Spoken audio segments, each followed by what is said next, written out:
Good morning, y'all. Continuing in Hebrews 11. By faith, the people passed through the Red Sea as on dry land. But when the Egyptians tried to do so, they were drowned.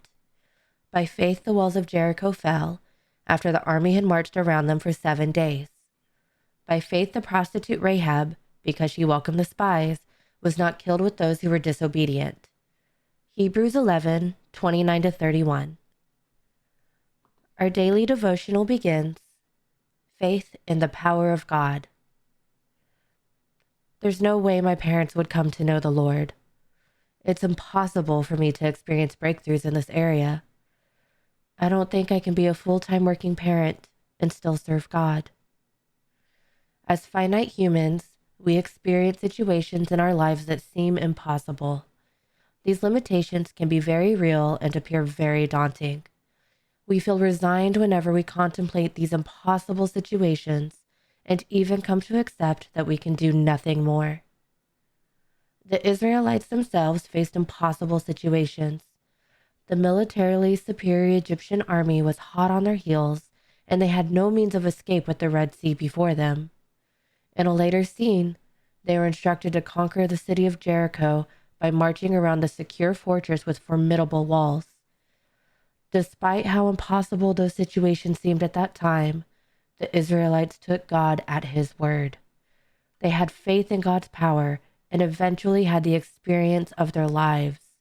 They walked on dry land to cross the Red Sea.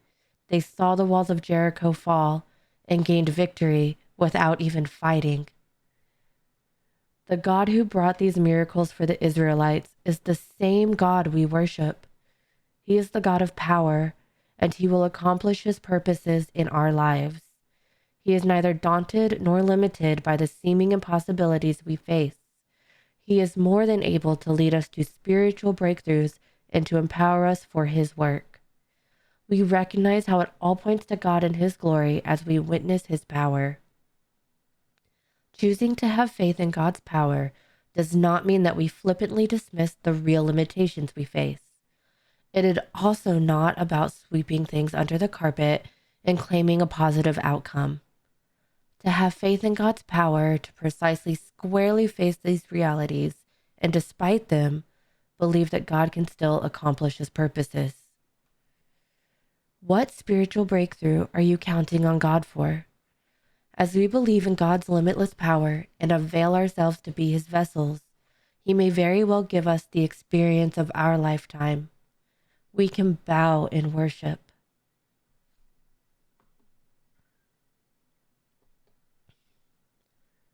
God, thank you for your word that never fades, fails, or falters. In a world that's constantly shifting, help me to build my life on what is eternal. Speak to me through your word today and give me the courage to share your love. In Jesus' name, amen. His divine power has given us everything we need for a godly life through our knowledge of him who called us by his own glory and goodness.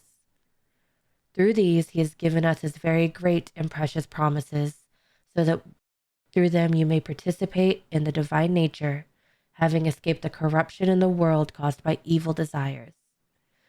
Second Book of Peter 1:3-4. Thank you for joining me again today, and God bless.